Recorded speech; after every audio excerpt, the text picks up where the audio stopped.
si Charut and you're watching Ately Slambook. Wow, Disney Channel. All about me. So, draw yourself. Charan! Ako si Charlize Ruth. Pronouns, her, she. Chocolate. Nickname, Charut. Root lang talaga ako. Tapos nung pandemic, parang may tinry ako na live na app. Tapos kailangan 6 lang yung letters. Ay, 6, 7, 7. Tapos yun, pagsamahin ko na lang daw yung Charlize Ruth. So, Charut. Tapos nasakto, nagkaroon nung nakaganon pa, diba? Yung Charut, Charut. So, sabi ko, sakto. Parang pinanganak akong joke tuloy. So, tawag sa akin ng nanay ko pag galit na siya, Tetay. Age yung totoo, 24. Gemini, kung yes, bye. Iyo, no. Hindi, ko sa Guitarius. Pero since di ko alam spelling, yes ko na lang yung Gemini. Nung bata ako, cute ako, yes, mabait naman ako. Wala ba dito maputi ako? Sabi, maputi lang daw ako eh. So, mabait na lang ako. Tapos nung bata ako, gusto ko maging teacher. Pero ngayon, naging teacher. First time na pagalitan ng nanay, pinabili niya ako ng 2 soft drinks para sa amin ng ate ko. So, naka-plastic siyang gano'n. Tapos nung tumatakbo daw ako nung bata ako, nadapa ako. So, na-drop ko yung isa.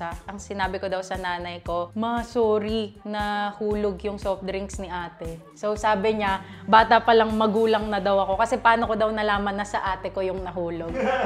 Kinlaim ko na akin yung di nahulog. Sorry, ma, walang soft drinks si ate. First cellphone, second hand sa nanay ko, yung Motorola na flip. First exam na nabagsak. Hindi ko ma-remember sa dami. Hindi. Pero for sure, related to sa science or history. First luho ko, nag-collect ako ng mga Hello Kitty. Tapos nung medyo naging feeling ko cool na ako, nag-collect ako ng mga Superman. Anything. Nakita niyo yung talon from Hello Kitty to Superman.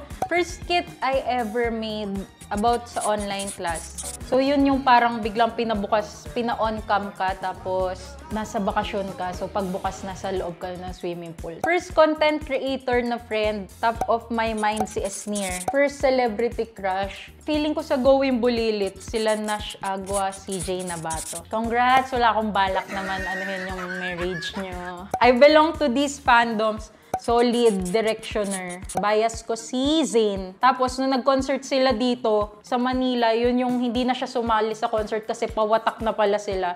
Ngayon, laman ng meta ko na Reels at FYPI, Bini. Una ko nagustuhan lang si Maloysek. Okay, siya lang ipa-follow natin na Bini. Tapos, unti-unti na pag nakikita ko yung Reels, padagdag ng padagdag ang cute nung lahat. So, convert talaga. So, ano ba tawag? Blooms. Next natin ay all about love. Feeling ko love ay all around. Yan. Best date for me ay sa bahay lang. Hindi ako fan nung paglabas-labas. Worst date siguro pag tinry niya ako patalunin dun sa helicopter. Kay diving. Okay, modern love language. Mag-send ng pera. Ayan. Pag may nanulisit sa akin, parang okay, go. Pero pag napanood nyo to, baka ibahin ko na yung patakaran ko. Sending memes. Yan. Kahit di ko kayo kausapin, basta share lang ako ng share ng memes. Dream ka love team. Hindi siguro parang love team kasi hindi naman ako papasok sa drama. Pero gusto ko makasama si Sir Bitoy. So, ayun. Gusto ko makasama siya sa isang gag or sketch. Favorites tayo. Favorite content creator bukod sa'yo. Alam mo yung isasagot ko sarili ko, no? Any comedian na content creator, nasa feed ko ngayon si Davao Conyo, si Fons, si Zik. Gusto ko mga satire or yung mga nakakatawag gamitin yung words. Sa ibang bansa ay si Adam Sandler. Key and Peele. Dito naman, ayan, sila Bitoy talaga. Dolphy. Kasi mga old comedy films. As in, yun yung pinapanood na yung mga old comedy films. Kasama ko lagi lolo ko. Okay, favorite 3. Sabi daw hindi to 3. Pero ito pa rin isasagot ko. Bamboo. Karaoke. Breathless, the course. Go on, go on. Basta yan. Favorite love team. Any naka-love team ni John Lloyd sa Pinas, tsaka any naka-love team ni Adam Sandler's. Gusto ko talaga yung mga ganun na actor, yung kahit sino i-partner sa kanila. Tas for rom-com, love ko yung rom-com. Hate test na tayo. Pet peeve. Pwede ba to nangungulangot? Sa school din nangungulangot ako nung elementary. Tapos sabi sa akin ng friend ko, sa CR dapat ginagawa yun. Tapos effective, dapat talaga sa CR. Most baduy outfit ko na nasuot. Oh, alam niyo yung gloves na stripes? Oo! Yung black or green, black or pink. Yung open dito, ew! Worst hairstyle ko yung may full bangs. Kasi kasagsagan to ni Mikay nung sa Princess and I. Te, sabi sa akin sa school, kamukha ko daw si Tado, hindi si Catherine Bernardo. Can you act out these scenarios? Basa ng pawis yung angkas helmet, pero sinuot mo pa rin kasi people pleaser ka.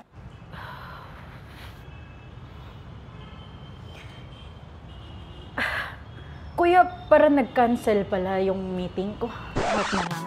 Ang hirap pala magpa-act ng on the spot, sorry. Pasaherong nagpipigil ng tawa nung nauntog yung bagong sakay. So ito, siguro naman. Carry to kasi green screen lang to kung ilalagay ko sa face. Kuya, may sasakay daw po.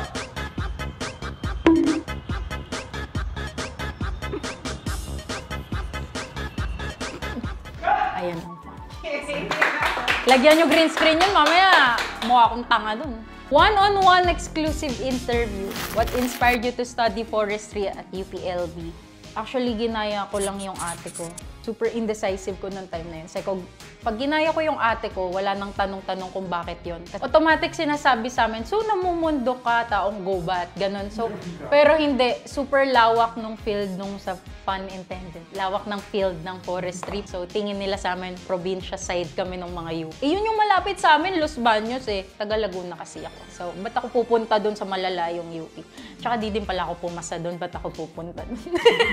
Umamin. If you were a tree, what would you be and why? So again, sabi, bamboo daw ay grass. Nag-lesson yun, prof ko. Ang sabi niya, yung mga bamboo daw, the higher they grow, the deeper they bow. Pinapakita nun humility kahit gaano ka nakataas in life. Mag-ano ka pa rin, maging makatao ka pa rin sa mga ginagawa mo. Perfect point. So, how do you find inspiration for your content? Pagiging observant. Ino-observe ko yung mga pinapanood kong films, movies, skits. Parang nakaka-highlight ng utak ko yung mga konting galaw lang nila. Maganda din pag nakakalabas ako kasi as in, lahat ng pwede mo i-content na sa paligid lang. How did your mom react to your videos of typical Filipino mother? Reaction niya lagi, hoy, bigyan mo na ako ng royalty sa kinikita mo. Ako lang naman lagi mo kino-content. Natatawa din siya na nakikita niya bigla. So, when did you realize you were internet famous? Na-realize ko na may nakakakilala na sa akin. Yung proof of delivery ng mga rider, selfie na.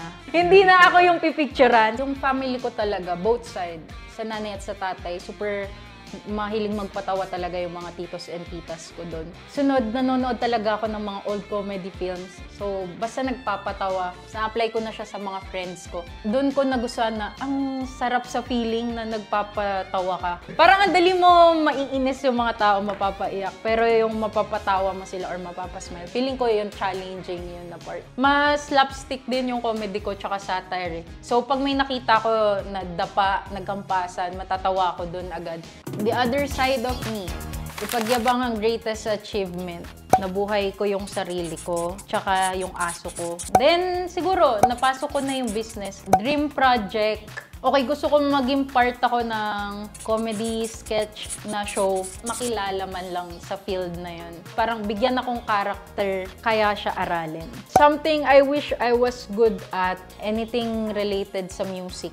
Ni isa, walang naibigay sa akin. Naniwala yung nanay ko na pag uminom nung, Promil Gold. Hindi naman ako natuto mag-violin. Something I'll never do, mag-skydive na walang GoPro. Kasi sayang yung clips. Mahilig ako gumawa nitong sa Boy, may girl version nga daw to eh. Gawin mong ano ba to? Very childhood ko naman to. Ito yung mga pinagbabandal ko sa notebook ng kaklase ko. Ito yung berang di ko alam. Mukha ba siyang bear? O mukhang na hindi pa tumutubo. Teka, lagyan ko na lang ng tenga. Hindi ako ma-emoji na tao, pero pag need na yung laughing na emoji. Hello po. Wala, parang magkamukha naman tayo. Ikaw na lang mag-selfie. Ikaw na lang kaya mag-selfie para gets mo siya. Sa mga chanaks, kasi charot anaks yun. Rar. Always find the fun in every moment.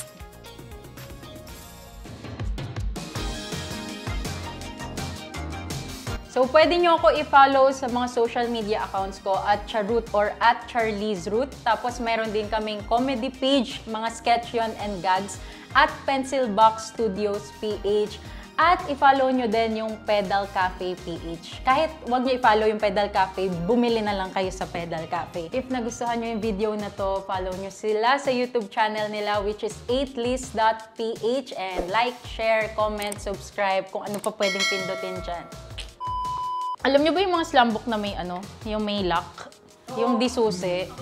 Nagmamayabang pa yung tropa ko na yun sa kanya. Kasi sa akin, yung record book lang nung nanay ko. Parang de-designan mo naman di ba? Hindi na, pero de-designan mo yung record book. Tapos siya sasabihin niya, wait, bubuksan ko muna yung lock nung slam book ko. Ano naman kung may lock yung sa kanya? Mabubuklat din naman namin yan.